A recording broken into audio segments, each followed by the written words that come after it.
कि एग्ज़ाम के 10 दिन पहले मेरे जो दादी हैं वो एक्सपायर हो गए थे। मतलब प्रिपरेशन करने के लिए मैंने 2 हफ्ते मैंने क्लासेस छोड़ दी प्रिपेयर अपनी करता था, फिर सेमेस्टर। दोपहर में 3 बजे मुझे जाना रहता था पार्ट टाइम के लिए। तो वहाँ से मैं 5 बजे लगभग फ्री होता था, फिर वहाँ से सर की क्लास रहती थी 5 बजे, तो फिर दौड़ करके वापस लाइब्रेरी जाता था मैं, फिर वहाँ से सर की क्लास अटेंड करता था 1.5-2 घंटे की। Hello everyone, I'm extremely delighted to bring interview of my successful students. ये लक्ष्मी है और ये राज है। लक्ष्मी, अपने आप को इंट्रोड्यूस करो। Hello everyone, my self Lakshmi और मैं यूपी के मऊ डिस्ट्रिक्ट से बिलोंग करती हूँ। मेरी जो +2 तक की स्टडीज़ हैं वो मेरी पंजाब से हुई हैं और मैंने अपना जो ग्रेजुएशन है वो मैंने BHU से कंप्लीट किया है सोशियोलॉजी ऑनर्स में। और अभी CUET के थ्रू सर की हेल्प की वजह से हम लोग यहाँ पे अपना मास्टर्स जो है कर रहे हैं सोशियोलॉजी में JNU से। राज, अब तुम अपने आप को इंट्रोड्यूस करो। हेलो, मेरा नाम राज है, मैं मध्य प्रदेश के उज्जैन डिस्ट्रिक्ट से हूँ। मैंने अपना ग्रेजुएशन उज्जैन से ही कंप्लीट किया है। कंप्यूटर साइंस मेरा बैकग्राउंड रहा था ग्रेजुएशन में, और अब CUET के लिए प्रिपेयर किया था सर के साथ में, और अब JNU से मास्टर्स कर रहे हैं।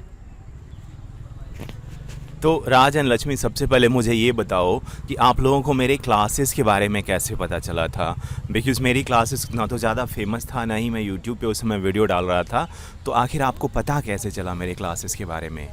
सर, मुझे आपकी क्लासेस के बारे में, जैसे मैं टेलीग्राम पे बहुत ज़्यादा एक्टिव थी तो वहाँ पे हम बहुत सारे चैनल्स में एडिट थे, तो वहाँ पे एक लिंक आया था तो ऐसे व्हाट्सएप ग्रुप का, तो फिर उसके थ्रू जब मैंने ज्वाइन किया तो मुझे पता चला कि आपकी क्लासेस चलती हैं, शाम में आप क्लासेस लेते हैं और बच्चों को मतलब जो फाइनेंशियली बहुत ज़्यादा स्ट्रॉन्ग नहीं है उनकी आप हेल्प करते हैं, कंटेंट भी बहुत अच्छा। तो फिर जब मैंने आपकी क्लासेस फ़र्स्ट टाइम अटेंड की तो मुझे बहुत ज़्यादा अच्छा लगा। तो इसके थ्रू मतलब आपका जो लिंक वगैरह शेयर किया गया तो उसके थ्रू मैं व्हाट्सएप पे मैंने आपका ग्रुप ज्वाइन किया। फिर मुझे यूट्यूब वीडियोस के बारे में पता चला तो उससे भी बहुत ज़्यादा हेल्प हुई एंड के डेज़ में जब MCQ वगैरह आप प्रैक्टिस करवा रहे थे, तो इसके थ्रू मुझे पता चला। और तुम्हें कैसे पता चला सर आज? सर, मुझे लक्ष्मी ने आपके ग्रुप का लिंक शेयर किया था। ऑल राइट राज, तो ये बहुत ही अच्छी बात है कि तुम दोनों पहले से एक दूसरे से इंट्रोड्यूस्ड हो और तुम लोगों ने तैयारी में भी एक दूसरे के साथ कंटेंट और ये सारी चीज़ें शेयर करा। अब सबसे पहले ये बताओ राज कि तुम कंप्यूटर साइंस बैकग्राउंड से बता रहे हो, तो कंप्यूटर साइंस से फिर सोशियोलॉजी में आने का तुमने कैसे सोचा? सर, मैं जब ग्रेजुएशन में था, जब मेरी बुक्स रीडिंग करने की हैबिट थोड़ी डेवलप हुई थी, तब मैंने थोड़ा अम्बेडकर को पढ़ना शुरू किया था। तो उनका एक बुक है एनिलिएशन ऑफ कास्ट, तो वो बुक पढ़ने के बाद थोड़ा मुझे जो कास्ट या फिर सोसाइटी है उसके बारे में थोड़ी कॉन्शियसनेस बढ़ी, जानने की इच्छा हुई। फिर वहाँ से पता चला कि सोशियोलॉजी भी एक सब्जेक्ट होता है। जब मैं ग्रेजुएशन में था तभी मेरे फर्स्ट ईयर के बाद, तो फिर वहाँ से मैंने कुछ पढ़ना स्टार्ट किया था। फिर कुछ सीनियर्स ने सजेस्ट किया, फिर पता चला कि CUET का एग्ज़ाम होता है जिसके थ्रू JNU जा सकते हैं, और JNU का भी तभी पता चला था मैं ग्रेजुएशन के टाइम पे मुझे। और राज, तुमने एक बार मुझे बताया था जब क्लास में तुम लेट आए थे कि तुम कहीं पे वर्क भी कर रहे थे और काम करते थे, इसके बाद क्लास अटेंड करने के लिए घर भागते थे बिकॉज ऑनलाइन क्लासेस था। तो वो फेज़ तो बहुत ही डिफ़िकल्ट रहा होगा। As a student I can understand कि काम करते हुए पढ़ाई करना, और वो भी JNU जैसा ठीक ठाक डिफ़िकल्ट होता है CUET PG JNU का एंट्रेंस। तो सब चीज़ को तुमने कोप अप कैसे करा था? वो जो स्ट्रेस होता है काम के साथ पढ़ाई करने का, राइट, वो उसके बारे में बताओ। सर, जब आपके क्लासेस शुरू हुए थे उस टाइम मेरा कॉलेज जो ग्रेजुएशन है उसका भी एग्ज़ाम चल रहा था साथ में। तो मेरा कॉलेज का एग्ज़ाम रहता था, साथ में एक पार्ट टाइम जॉब कर रहा था मैं, जो लगभग 2-2.5 घंटे का रहता था, और फिर CUET का प्रिपरेशन भी साथ में। तो ये सारी की सारी चीज़ें बड़ी मुश्किल से मैनेज होती थी। लगभग मैं सुबह 10 बजे लाइब्रेरी चले जाता था सुबह, फिर वहाँ से जो कॉलेज के एग्ज़ाम है उसके लिए प्रिपेयर करता था। फिर दोपहर में 3 बजे मुझे जाना रहता था पार्ट टाइम के लिए, तो वहाँ से मैं 5 बजे लगभग फ्री होता था। फिर वहाँ से सर की क्लास रहती थी 5 बजे, तो फिर दौड़ करके वापस लाइब्रेरी जाता था मैं, फिर वहाँ से सर की क्लास अटेंड करता था 1.5-2 घंटे की, और फिर वापस यही सब चलता था, शेड्यूल यही था।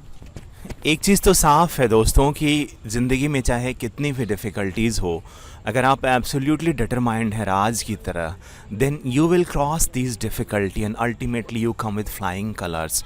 तो अगर आपकी लाइफ में कोई डिफ़िकल्टी आ रही है तो बस आपको हार्ड वर्क और डिसिप्लिन की ज़रूरत है, और you know the bad time will pass, और I mean better times will definitely come. Lakshmi, आप अपने प्रिपरेशन के दौरान कोई डिफ़िकल्टीज़ आया था या कोई इश्यूज़ था, उसके बारे में कुछ कहना चाहोगे? जैसे सर मेरा स्टार्टिंग से नहीं था कि मुझे मास्टर्स करना है। मैंने 15 अप्रैल के बाद डिसाइड किया कि मुझे मास्टर्स में जाना है और मुझे सच में प्रिपरेशन जो है वो करनी है। तो उसके बीच में जो हमारे सेमेस्टर के एग्ज़ाम्स भी थे, तो बेसिकली मेरे पास 2 महीने से भी कम का टाइम था।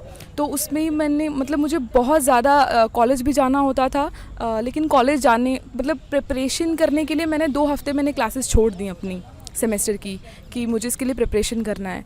तो फिर मतलब जो मैं बुक्स वगैरह से पढ़ती थी, लेकिन जो आपकी क्लासेस थी उससे बहुत ज़्यादा इजी हो गया था मेरे लिए। मतलब शॉर्ट नोट्स, क्रिस्प नोट्स बन गए थे उतने कम टाइम में। तो मुझे लगता है कि इतने कम टाइम में मैंने मतलब अच्छा कर लिया आपकी वजह से। जो लाइक वो बहुत हैंडी नोट्स हो गए थे मेरे लिए एंड में पढ़ने के लिए। तो मतलब एज सच कोई बहुत ज़्यादा डिफ़िकल्टी नहीं हुई, लेकिन हाँ ये था कि मुझे जो है अपनी सेमेस्टर की जो 2 हफ्ते क्लासेस थी वो मुझे छोड़नी पड़ी थी, क्योंकि मैंने बहुत लेट में डिसाइड किया था कि मुझे जो है मास्टर्स के लिए सीरियसली जो है एग्ज़ाम देना है। तो लक्ष्मी की बातों से ये चीज़ तो क्लियर है दोस्तों कि अगर आप एब्सोल्युटली डिटरमाइंड हो, हार्ड वर्क करने को तैयार हो, तो 4-6 महीने का भी समय सफिशिएंट प्रूफ हो सकता है। मैं ये नहीं कहूँगा कि हर कोई 4-6 महीने पढ़ के निकाल लेगा, लेकिन आप अगर डिसिप्लिन के साथ अच्छे से पढ़ाई करते हो तो प्रोबेबिलिटी बहुत ज़्यादा बढ़ जाता है कि आप CUET क्रैक कर सकते हो। राज, अब तुम ये बताओ कि तुमने सोर्सेस क्या क्या फॉलो किए थे, क्योंकि वो बहुत इम्पॉर्टेंट है। आखिर सोशियोलॉजी के बारे में देखा जाए तो IGNOU material and different coaching material, big voluminous books are there. तो तुमने बेसिकली कौन कौन से मटेरियल्स और नोट्स, ये सारी चीज़ों को फॉलो किया था, ये बताओ। मैंने स्टार्टिंग फेज़ में सबसे पहले मैंने NCERT से स्टार्ट किया था, जो 11th और 12th क्लास की NCERTs हैं। और कुछ यूट्यूब पे चैनल हैं जो 11th-12th के NCERTs को पढ़ाते हैं। मेरे पास टाइम कम था तो मैंने पहले वीडियोस मतलब गो थ्रू हुआ तो मैं वीडियोस के थ्रू उनको मैं स्पीड बढ़ा करके देख लेता था। और फिर यूट्यूब पे कुछ चैनल्स थे जो कि सोशियोलॉजी की जो बेसिक टर्मिनोलॉजीज़ हैं उसके बारे में बताते थे, तो मैंने वहाँ से सीखा था वो सब। फिर जब मेरा वो कंप्लीट हो गया NCERT, फिर उसके बाद मैंने इग्नू मटेरियल्स किए थे सारे के सारे। और फिर उसका सर की क्लासेस का मुझे पता चला था, तो फिर वहाँ से सर की क्लासेस स्टार्ट हुई थी। और सर के जो नोट्स थे वो लास्ट टाइम पे सबसे हेल्पफुल रहे थे, जो एग्ज़ाम के 2 दिन पहले रिवीजन के लिए थे। लक्ष्मी, आप अपने प्रिपरेटरी मटेरियल्स, नोट्स, ये सारी चीज़ों के बारे में। सर क्योंकि मेरा सोशियोलॉजी में ही बैकग्राउंड रहा है, मैंने सोशियोलॉजी ऑनर्स जो है मेरा था ग्रेजुएशन में, और मैंने 3 साल सोशियोलॉजी पढ़ा था। तो इवन कि मैंने बहुत एंड में जाके डिसाइड किया था कि मुझे करना है, लेकिन क्योंकि मेरा सोशियोलॉजी में बैकग्राउंड था तो इसकी वजह से मुझे बहुत हेल्प मिली। और जैसा कि राज ने बताया कि इग्नू मटेरियल, बहुत सारी चीज़ें जो थी वो मैंने बहुत पहले से पढ़ रखी थी, लेकिन जो ऑब्जेक्टिव लाइक थ्योरी में हम लोगों को अलग से करना होता है, लेकिन ऑब्जेक्टिव के क्वेश्चंस कुछ और तरीके से आते हैं। तो इन सब चीज़ों के लिए यूट्यूब को मैंने देखा था, जैसे सर जो MCQ वगैरह करवाते थे और जो क्लासेस में जो शॉर्ट नोट्स बनते थे, तो और प्रीवियस ईयर क्वेश्चन पेपर को मैंने फॉलो किया था, क्योंकि पैटर्न चेंज हो गया था, CUET आ गया था। तो ऐसा लग रहा था कि पेपर बहुत लास्ट ईयर का जैसे इजी था, लेकिन हम लोगों का थोड़ा सा वैसा आ गया था। लेकिन मेरा क्योंकि सोशियोलॉजिकल बैकग्राउंड था तो मुझे इतनी ज़्यादा डिफ़िकल्टी नहीं हुई, और सर की क्लासेस ने बहुत हेल्प किया। जो MCQ वीडियोस सर डालते थे उससे बहुत ज़्यादा पता लगा कि किस तरीके से क्वेश्चंस आएंगे, किस तरीके से क्वेश्चंस पूछे जा सकते हैं। हाँ गाइस, एज ए टीचर मैंने एक चीज़ एक्सपीरियंस किया है कि there are many student who are very sound in theory but they can't solve objective in respect of their knowledge. Like उनके नॉलेज का लेवल यहाँ पे है, लेकिन वो इस लेवल के भी ऑब्जेक्टिव को सोल्व नहीं कर पाते। So solving objective it's a skill. वो स्किल को मैं डेफिनेटली अपने क्लासेस में कवर कराता हूँ बहुत अच्छे से। तो फिर उन बच्चे जो थोड़े कम भी पढ़े होते हैं, they can score very good mark in CUET PG। तो इसके अलावा ये तो प्रिपरेशन की बात हुआ। और लक्ष्मी, ये बताओ कि आप BHU में थे JNU में आने से पहले, तो आपका कैंपस एक्सपीरियंस BHU और JNU का कैसा लगा? JNU क्या वाकई में ऐसा है जैसा कहा जाता है कि इट्स ए वेरी लिबरल और यहाँ डिबेट का कल्चर है, लोग बहुत अच्छे हैं, तो ये सारी चीज़ें क्या सच में हैं? आपको कैसा लगा? जैसे BHU का जो कैंपस था वो एक ओपन कैंपस था। वहाँ पे क्योंकि मुझे अंदर हॉस्टल नहीं मिला था, मैं बाहर PG में रहती थी, लेकिन इसी वजह से मैं ज़्यादा कैंपस एक्सप्लोर नहीं कर पाई थी। और क्योंकि मुझे थोड़ा सोशल एंग्जाइटी है भीड़ वाली जगहों में जाकर मुझे थोड़ा सा नर्वसनेस फील होने लगता है। तो कैंपस हमारा बीएचयू का बहुत बड़ा था, इतना बड़ा था कि मैं एक्सप्लोर नहीं कर पाई थी पूरा, क्योंकि 2 साल हमारा कोविड में चला गया था और 1 साल ही हम वहाँ पे रह पाए थे। तो 1 साल में पूरा समझने में, और क्योंकि मैं कैंपस से बाहर रहती थी, पीजी लेकर बाहर, तो इतना मैं एक्सप्लोर नहीं कर पाई थी। लेकिन अभी जब मैं फ़र्स्ट डे ही जेएनयू में आई हूँ, तो एक तो यहाँ पे ये क्लोज्ड कैंपस है, इसलिए यहाँ पे ज़्यादा भीड़ नहीं है। तो इसलिए भी मैं मतलब बहुत कम टाइम में मैंने काफ़ी कुछ देख लिया है। तो यहाँ का मुझे जो माहौल है वो ज़्यादा अच्छा लग रहा है, और यहाँ पे ज़्यादा एक्सपोजर है। मुझे ऐसा फील होता है यहाँ पे ज़्यादा एक्सपोजर है, यहाँ पे ज़्यादा फ्रीडम है। और मुझे लगता है कि क्योंकि मैं बीएचयू के सिर्फ कॉलेज में क्लासेस अटेंड करने जाती थी और मैंने ज़्यादा कैंपस वगैरह नहीं घूमा था, तो मुझे ऐसा लग रहा है कि यहाँ पर आकर मुझे ज़्यादा एक्सपोजर मिल रहा है। जो चीज़ें मैंने वहाँ मिस कर दी थी, अब वो मैं यहाँ सीख रही हूँ और सीखूँगी। एक और चीज़ मैं आपसे पूछूंगा, कुछ पेरेंट्स मिले थे मुझे एडमिशन के दौरान, और उन्होंने कहा कि क्या ये कैंपस ओपन है तो लड़कियों के लिए सेफ़ है। दे वर एक्सट्रीमली वरिड। क्या आपको यहाँ पे कुछ ऐसा दिखा which is worrisome for safety of women, और कोई भी ऐसी चीज़ जैसे अब कभी आपको डर लगा हो, इस चीज़ को आप शेयर करो, क्योंकि ये उन पेरेंट्स के लिए है जिन्हें लगता है कि जेएनयू में सेफ्टी इश्यूज़ है, या फिर जेएनयू में उनके डॉटर को या उनके रिलेटिव्स को कोई दिक्कतें आएंगी। सर मुझे ऐसा नहीं लगता कि यहाँ पे सेफ़्टी को लेकर कोई भी इशू है, बल्कि कल मैं खुद 11 बजे अपने हॉस्टल गई थी, क्योंकि मेरी थोड़ी सी हेल्थ ख़राब हो गई थी, तो हम मेडिसिन लेकर फिर वापस हॉस्टल गए थे। तो ऐसा कोई इशू नहीं है कि यहाँ पे वुमेन की सेफ़्टी को लेके हमें बहुत ज़्यादा परेशान होना पड़ेगा। यहाँ पे मतलब बहुत अच्छा माहौल है, मतलब ऐसा नहीं है कि अगर आप बाहर निकल रहे हो तो आपको डरने की ज़रूरत है। यहाँ पर सभी स्टूडेंट्स रहते हैं, हर वक्त स्टूडेंट्स रहते हैं, और यहाँ पे बिल्कुल भी परेशान होने की ज़रूरत नहीं है कि अगर हम अकेले जा रहे हैं तो हमें डरने की ज़रूरत है या कुछ हो जाएगा इस तरीके से। ऐसा कुछ भी नहीं है, आप फ्रीली कभी भी आ सकते हो, जा सकते हो। मतलब यहाँ पे बहुत अच्छा इन्वायरमेंट है, ऐसा कुछ भी डरने की ज़रूरत नहीं है। मुझे अभी तक ऐसा बिल्कुल भी फील नहीं हुआ कि मुझे डर लग रहा है या मुझे किसी से डरने की ज़रूरत है, ऐसा कुछ भी नहीं हुआ है। राज, अब तुम अपने कॉलेज के एक्सपीरियंस और जेएनयू के एक्सपीरियंस को शेयर करो कि ये तुम्हारे पिछले वाले कॉलेज से कैसे डिफरेंट है, तुम्हें आके यहाँ कैसा लग रहा है, ये सारी चीज़ें। ग्रेजुएशन के टाइम पे जो मेरा कॉलेज था वो होम टाउन के अंदर ही था, तो मुझे ज़्यादा बाहर जाने का मौका नहीं मिला। वहीं कॉलेज था, वहीं घर था पास में, तो और वहाँ की जो पॉलिटिक्स है वो बिल्कुल भी एक्टिव नहीं थी। विक्रम यूनिवर्सिटी से मैंने मेरा ग्रेजुएशन किया है, तो वहाँ की जो पॉलिटिक्स है वो बिल्कुल भी एक्टिव नहीं थी। वहाँ के स्टूडेंट्स को मतलब जैसे यहाँ से अगर कंपेयर करें तो कॉन्शियस नहीं थे वो चीज़ों को लेकर के, जो नेशनल इश्यूज़ है या फिर इंटरनेशनल इश्यूज़ है। और यहाँ पर आकर जो मैंने एक डिफरेंस देखा है वो ऐसा है कि यहाँ पर जब मेस में खाना खाने भी जाते हैं तो बच्चे मेस में भी डिबेट और डिस्कशन करते रहते हैं आपस में, जो भी इशू अभी चल रहे हैं कंटेम्प्रेरी टाइम पे। और अगर कहीं घूम भी रहे हैं तो वहाँ पे स्टूडेंट्स उनका कुछ जो पढ़ा है उन्होंने वो डिस्कस कर रहे हैं, या फिर जो भी है अभी सोसाइटी में जो भी प्रॉब्लम्स हैं, बर्निंग इश्यूज़ हैं, उनके ऊपर बात कर रहे हैं वो लोग। वो वहाँ पे देखने को नहीं मिला इतना ज़्यादा। यस राज, डेफिनेटली जेएनयू में लोग एक वाइब्रेंट एम्बियंस का पार्ट हैं। यहाँ पे लोकल, नेशनल, इंटरनेशनल इश्यू को काफ़ी डेप्थ में डिस्कशन किया जाता है, और ओपिनियन आपका कुछ भी हो, जनरली जेएनयू में कुछ ऐसे बहुत सीरियस कंटेस्टेशन नहीं होते हैं। लोग एक दूसरे से एग्री करें या ना करें, दैट्स डिफरेंट थिंग, बट कोई बहुत फेयर्स और लड़ाई झगड़े वाला माहौल जेएनयू में जनरली नहीं हो पाता है, which is great thing about JNU. Raj, ये तो कॉलेज के माहौल के बारे में तुमने बात किया, अब तुम्हें क्लास में कैसा लग रहा है? पहली बार तुम बहुत डिफरेंट स्टेट्स के लोगों से मिले हो। डेफिनेटली जेएनयू की क्लासेस होती है, बहुत कॉस्मोपॉलिटन होता है, कुछ फॉरेनर्स भी होते हैं, तो तुम्हें क्लास में जाके कैसा लग रहा है? लोग कैसे लग रहे हैं? माहौल कैसा है? और जो प्रोफेसर्स आ रहे हैं वो कैसे क्लासेस कंडक्ट कर रहे हैं, इसके बारे में बताओ। जेएनयू में आकर के इतना डाइवर्स कल्चर देखने को मिला। मतलब यहाँ पर नॉर्थ, ईस्ट, साउथ, वेस्ट सब दूर से स्टूडेंट्स हैं। हमारी क्लास में जम्मू से हैं, केरला से, राजस्थान और अरुणाचल प्रदेश से भी स्टूडेंट हैं। मतलब लगभग एक पूरे इंडिया को रिप्रेजेंट कर रहा है जेएनयू, जो हमारा क्लासरूम है। और यहाँ के अगर प्रोफेसर्स की बात करें तो जो हमारे प्रोफेसर हैं विवेक कुमार सर, उनसे पढ़ने के लिए बच्चे बहुत ज़्यादा उत्साहित रहते हैं। और बाकी जो टीचर्स हैं वो भी बहुत ज़्यादा अच्छे हैं। अभी ज़्यादा इंटरेक्शन हुआ नहीं है जो बड़ी फैकल्टी है उनसे। जो हमारी कोर्स की फैकल्टी हैं वो काफ़ी अच्छे हैं अभी, और सपोर्टिव भी बहुत सारे। यहाँ पे जो सीनियर्स हैं वो भी खूब सपोर्टिव हैं। लक्ष्मी, आप अपने क्लास एक्सपीरियंसेस के बारे में बताओ। जैसा कि राज ने बोला कि हमारी क्लास में मतलब बहुत डाइवर्स कल्चर है, बहुत अलग अलग जगह के बच्चे हैं।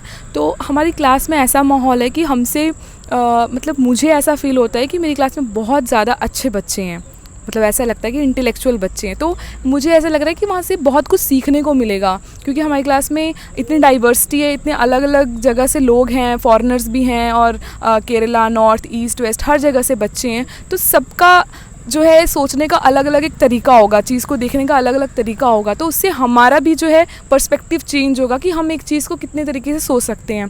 तो क्लास का एक्सपीरियंस बहुत अच्छा है, और जैसा कि राज ने बताया कि प्रोफेसर्स बहुत ज़्यादा कोऑपरेटिव हैं, और मतलब उनसे पढ़कर लग रहा है कि हम कुछ सच में यहाँ पे सीखने के लिए आए हैं।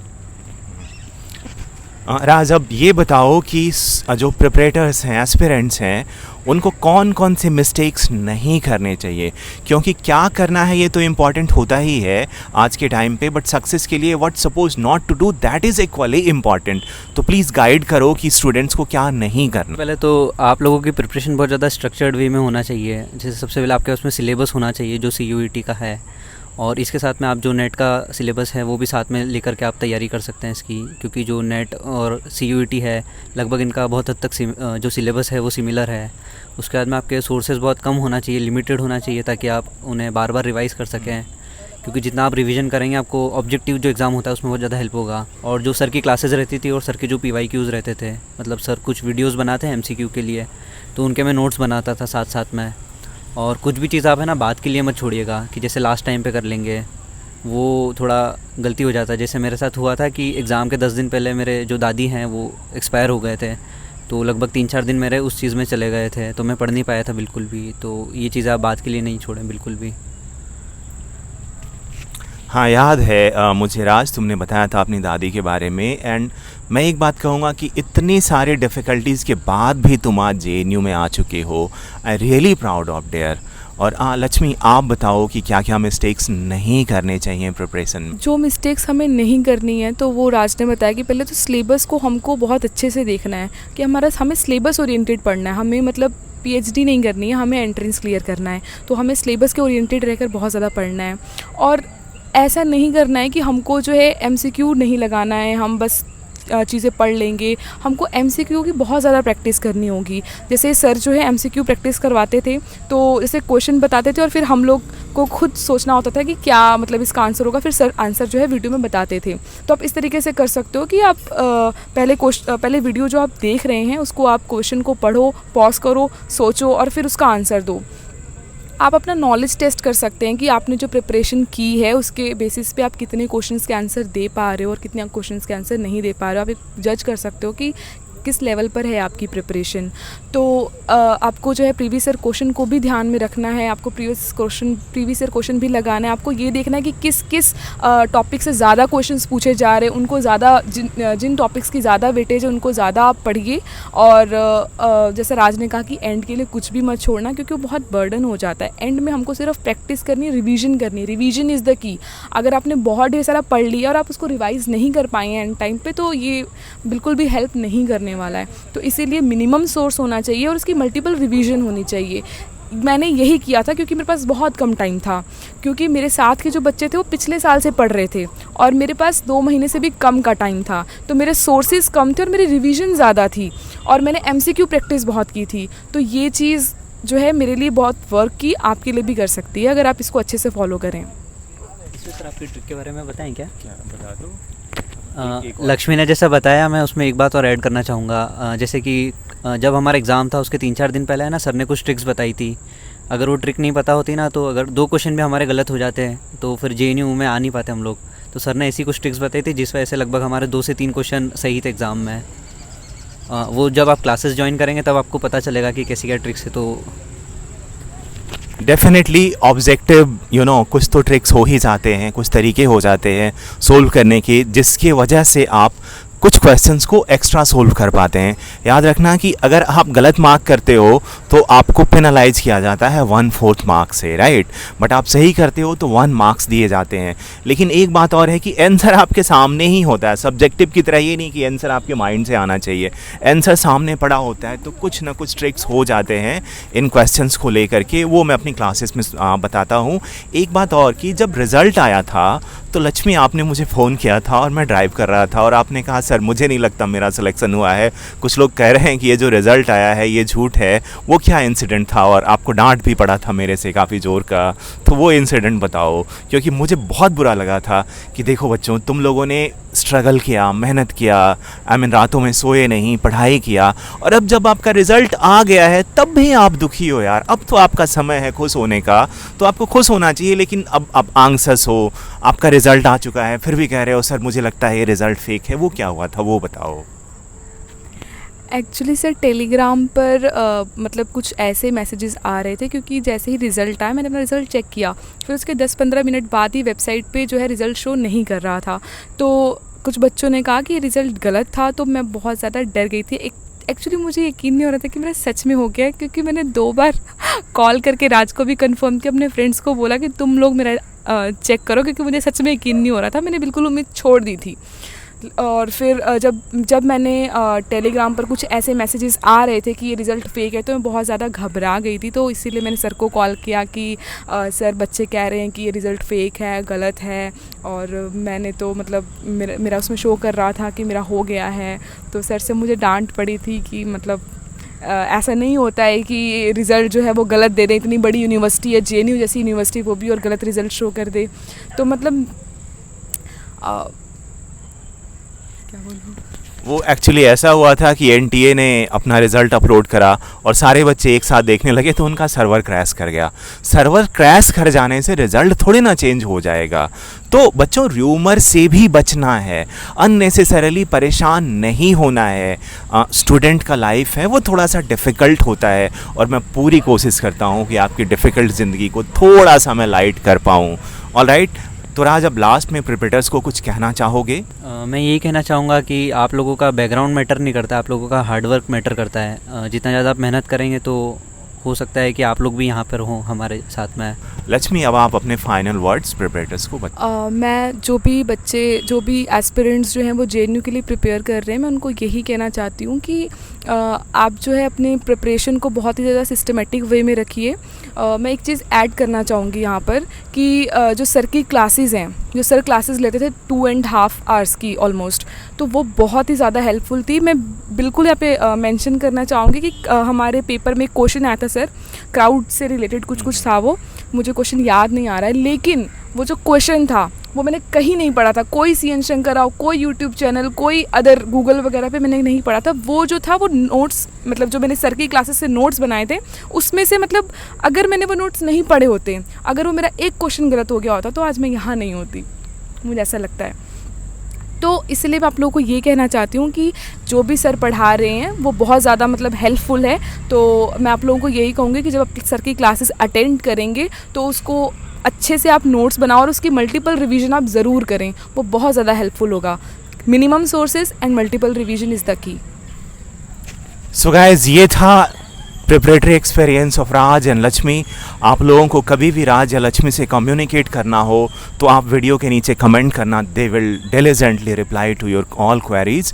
और मुझसे बात करना है तो मैं नंबर डाल दूंगा, आप व्हाट्सएप कर सकते हो। और अगर CUET सोशियोलॉजी प्रिपरेशन में कोई हेल्प की ज़रूरत हो, हमारी क्लासेस अटेंड करना हो, तो you can communicate us any time. Thank you so much for watching our interview.